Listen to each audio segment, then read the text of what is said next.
This is Carl at National RV Detroit, and I'm going to walk you through this 2022 Mesa Ridge fifth wheel, model number 373 RBS.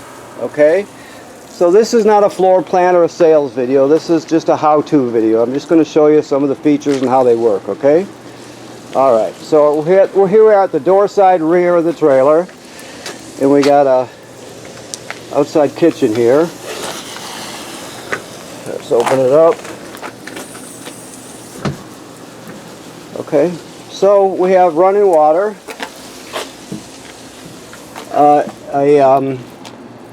AC refrigerator. Let's see if there's anything in here. Nope. AC refrigerator. This is just a cutting surface here. And we have a griddle. You push both of these down, and then you have to turn the gas on and off right here. Actually, it's like that. So that's that. Whoops! You gotta raise these back down in order to get it in. There you go. Okay, so now let me back up a bit here. This is a quick connect for the LP system. If you want to add a grill on or something, you can connect it right there.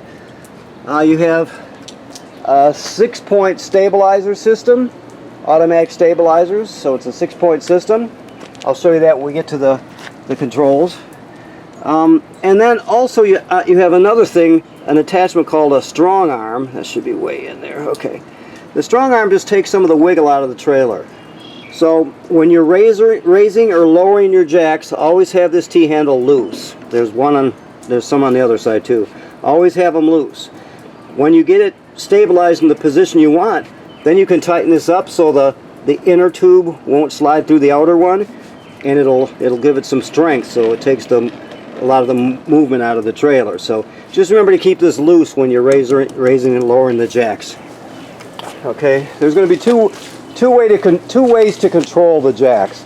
There'll be a basic way up front, access from the outside, and the more versatile touch panel inside that just gives you some more options. I'll show you that. You have two awnings, with LED strip, of course. These type of slides, just so you know, are called, with the cables, are called Accu slides. There's a lot of different kinds of slide outs. That's an Accu slide. That's just vent for the furnace. Pass-through storage in the front, basement storage. Okay, we'll look at it from the other side when we get over there.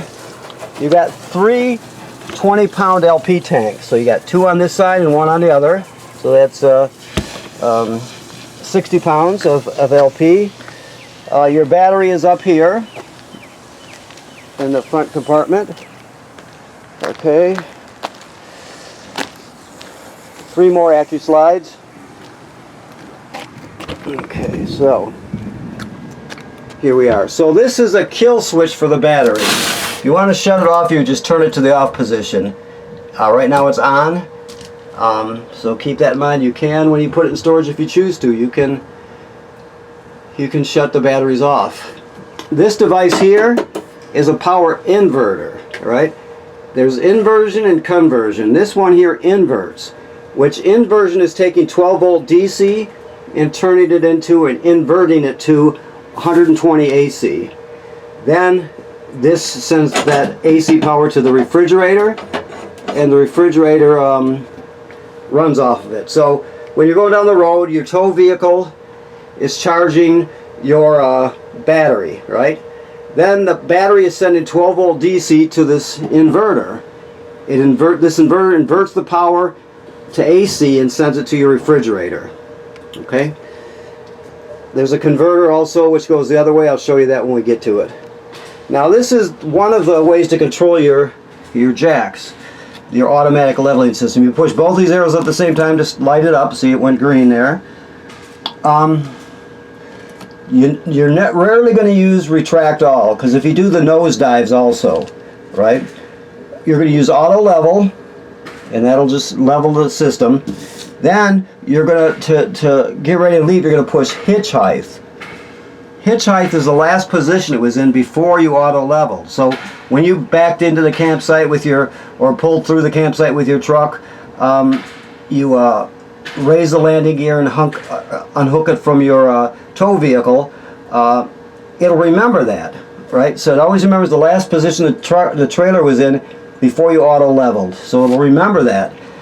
So when you push hitch height, it'll put the trailer right back into that same position at the same height, so you can slide right underneath and hitch up. So auto level and hitch height are the two most common. Now if you just want to raise and lower your landing gear, that's what these buttons here do. Okay, so there's going to be a touch panel inside that has more controls. You can operate some of the jacks independently, that sort of thing. I'll show you that when we get in there, okay? This is going to be water here. This is just a sprayer that's has to be cleaned out a bit in there. That sprayer just connects right here, okay? So you have your city water connection right here. So you're going to hook the hose onto there, and then you configure these 3 valves, right? So you want to either pump the water from the tank or run city water. It's this position right here. The red is going this way, the black is going that way, and the blue is straight down. You can see the picture there. Okay? So if you got city water, you just hook the hose up to there, put it in this position, you're all set. Now if you're camping someplace that doesn't have plumbing on the campsite, so you have to fill your fresh water tank, you would go to this position here. You can see it's right there. This will fill your tank. Then you go to the campground and you would put it into this position here, which is also pumping water, and then you turn on your water pump. Okay? Then you can winterize by putting it in this position, and you can bypass your water heater by putting it in this position. So everything you need to do is done here with these 3 valves. Okay, this is just satellite and cable through. Now these are both black tank flushes. There's 2 black tanks in this trailer. There's one for the bathroom up front, and then there's one for the one in the rear, towards the rear. So after you dump those black tanks, you leave the valve open. It'll say right here on the sticker, make sure you leave the valves open. You leave the valve open, and then you hook the hose up and turn it on. It'll spray out the inside of your black tank. It'll clean off the sensors, that sort of thing, so you get a good, accurate reading. And then you would also, if you dump the other tank, you do the same thing over here. Okay? So that's where it all happens. Now the low point drains are just down here. You can see them right there. Hopefully you can see them. That's the lowest point of the plumbing. You're going to be able to, I don't know which one of these 2, I don't have the key on me at this point. One of these 2, when you open this, you'll see a valve for your ice maker for your refrigerator, so you can turn it on and off in the winter time so it doesn't freeze. Okay? You have a 50 amp 30-foot cord, and we give you the reducers to reduce it down to let me say this again. You got a 30-foot 50 amp cord, right? And we give you the reducers so you can reduce it down to 30 amp, and we give you another one to go down to 20, just to get yourself out of trouble sometimes, okay? To drain your fresh water tank is right here. Okay, your regular valves are here. And there's going to be some more somewhere that I walked past. Oh yeah, then you have the other gray and black right here. So 2 gray tanks, 2 black tanks, and a fresh water tank. All right. This is your water heater. Okay, I'll just take this right off for now. So this water heater works on both gas and electric. If you look at this switch right here, this rocker switch, that controls the electric heating element that's behind this cover here. So to turn on the electric heater function, always make sure that this switch is here. Or remember this switch is there, I should say. Never run that when there's not water in the tank. Always make sure there's water in your tank before you do that. You don't want to burn out the element. And of course this is the gas burner. It's controlled from inside the trailer. I'll show you that when we get there. But mainly this is your drain plug right here. It takes an 1 1/16 6-point socket with it's about a 6-inch extension and a breaker or ratchet to break it free. But this is where you empty and drain your water tank. It also has an anode rod attached to it, so it's long. So keep that in mind. Never run the tank without water in it either, or run the heater without water in the tank, I guess. Now you have a backup camera. It's still sitting inside. I haven't put it on yet, but you will have a backup camera right there. You have a ladder, which is a great thing because the manufacturer states that you should inspect your roof every 90 days. So someone should go up there and look around, be very careful of course, walk around, look at all the sealant, make sure there's no cracking or separation, make sure there's no damage to the roof attachments or roofing material by low branches or road debris flipping up there. You're just looking after your investment, your trailer, and protecting it. If you see something, take care of it immediately. Don't use talk from the hardware store. Always get the correct stuff from an RV place. Okay? Wow, it's cold in here. Okay. So, you have an analog panel here, right? And then you have some touch panels here. So your slide outs all can be operated from here. 5 slide outs. Your leveler that I told you about. Remember I told you there were some more options here. So here you have auto level and auto hitch height, the 2 most common buttons to use. But you can scroll through this to auto retract. You go to manual mode, push enter to go into manual mode, and you can operate the jacks independently of each other if you need to. You just select the jack and then up and down. Still the most common way is auto level and auto hitch height. Okay? Let me get out of here. And I think you can operate the lights from here also, yes. So you have your lights here also. Bed ceiling light, I wonder why that's not on there. Okay, so that's your touch panel. Then you have your regular analog panel here. You got your lights here. You can light your water heater on gas here, turn on the electric. Remember I told you there's a second switch outside. Never turn it on without water in the water heater tank. To turn on your water pump is right here. Remember you use that to pump water out of your fresh water tank. You also use it to winterize the trailer. Then your 5 slide rooms, your 2 awnings here, power awnings, never leave those out unattended. And then you get into your levels here. You can turn on and off the alert. Your battery's charged, fresh water is empty, black water is empty, gray 1 and gray 2. Now to switch to black tank number 2, which is the one in the back, you would do that and then check it there. So you can check both gray tanks and both black tanks from here. They graduate up in 1/3 increments, so once you get past 2/3 full, you're gonna have to start thinking about dumping them, of course. Also, there's an app for these things. Both these you can load that onto your phone. Okay. Now, I showed you the power inverter, which inverts from DC to AC. Well, this is the converter. Does just the opposite. As long as you're plugged in. Takes 120 AC right here, and these are all circuit breakers like you'd see at home, and they're all labeled, right? So this is kind of the distribution panel here. Then the AC power is converted to 12 volt DC on this side. You got 12 volt fuses here and a breaker, and they're all labeled, right? So that's where the 12 volt comes from.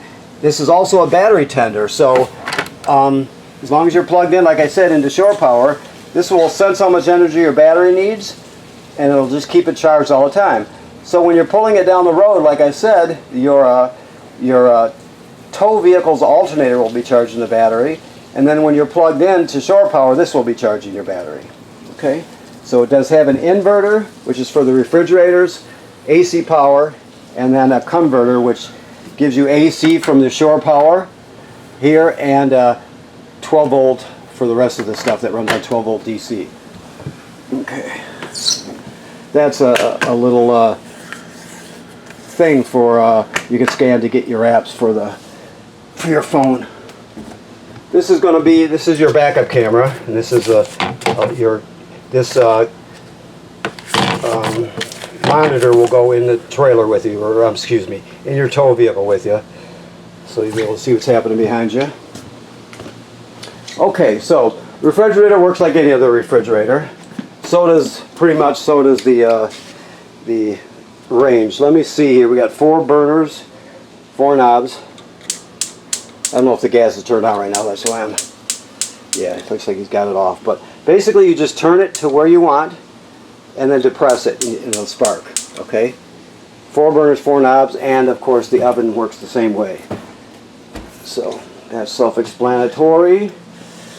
let's walk around. Which way to go here?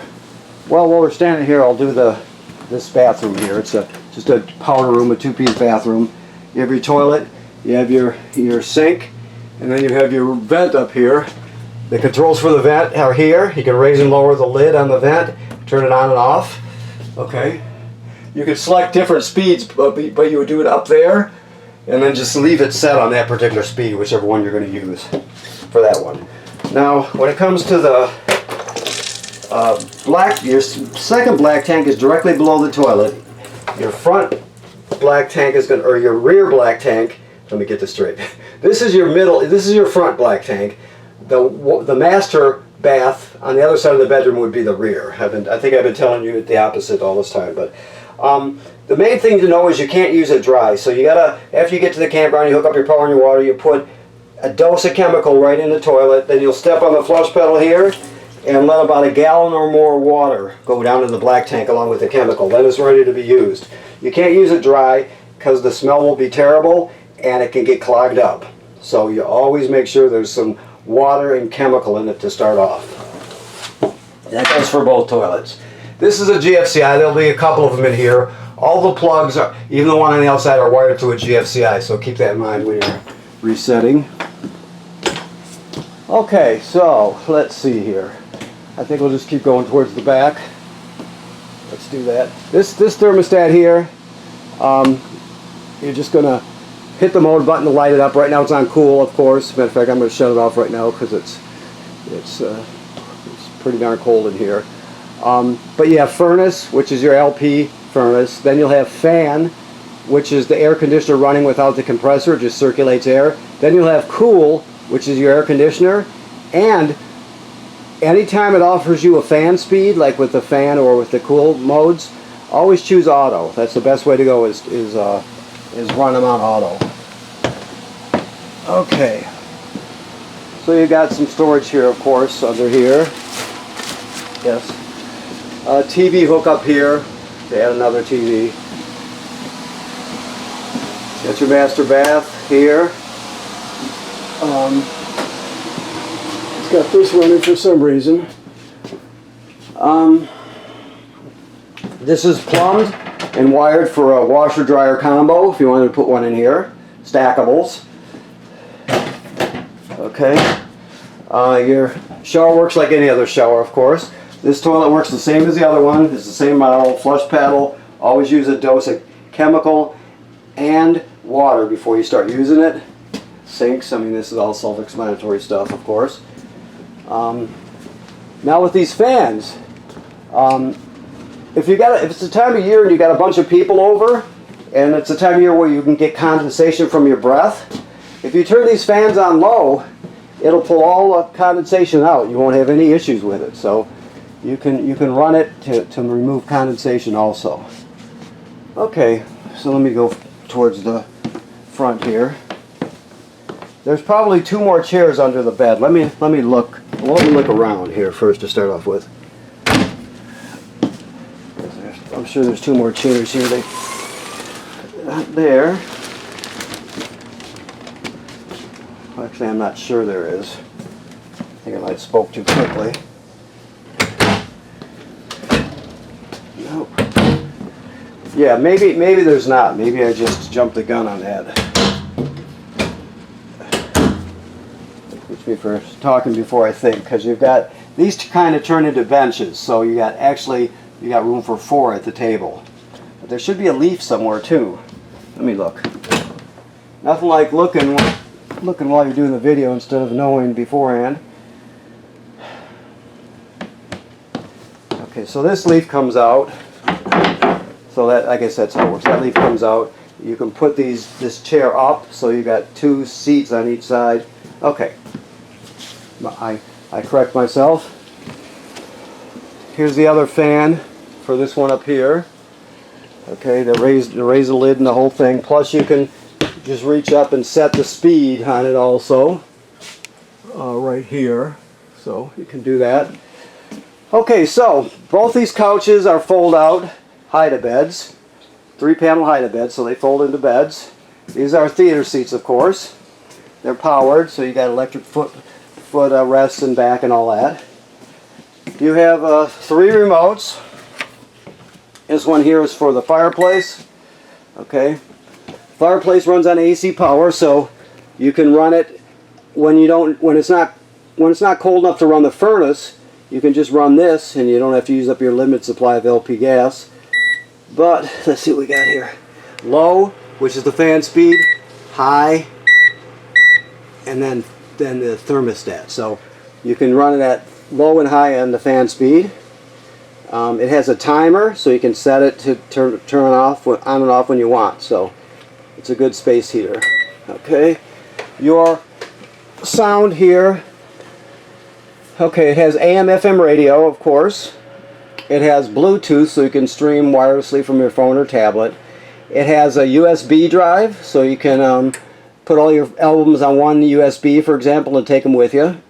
It has a HDMI in, so this is an in. So let's say you brought a portable Blu-ray player with you because you wanted to use it. Well, you'd set it right there and plug it in, and then bring the cord over here and plug it straight in there. It goes right into your system, right to the TV. So you can do that also. It has 2 speaker zones, 1 and 2. 1 is inside the trailer, 2 is outside the trailer. So it does everything you need and then some. Alright, the TV of course works like any other TV. Yeah, it's fixed to the wall, it doesn't swing out. Okay, let me look around a little more here, see if I forgot anything. That's all your literature there. Okay. This device here is your carbon monoxide LP gas detector. It should always be green like it is. If not, get it serviced. If it goes off, it's detected carbon monoxide or LP gas. Open the door, leave it open, take everybody outside, shut the gas off, figure out what's going on. Also, if it beeps very slowly, it's telling you your battery's low. So here, let me just run it through the test so you can hear it. LP is good, carbon monoxide coming up. And low battery alert.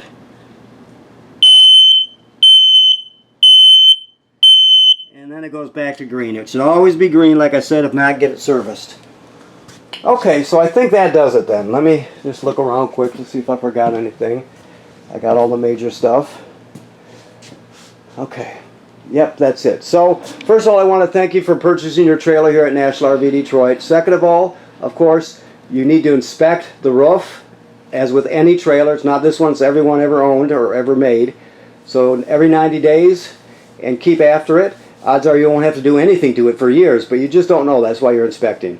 And then, right now, it's in camping mode. It's been de-winterized. We've replaced all the antifreeze with fresh water, so it's ready to be camped in right now. Okay?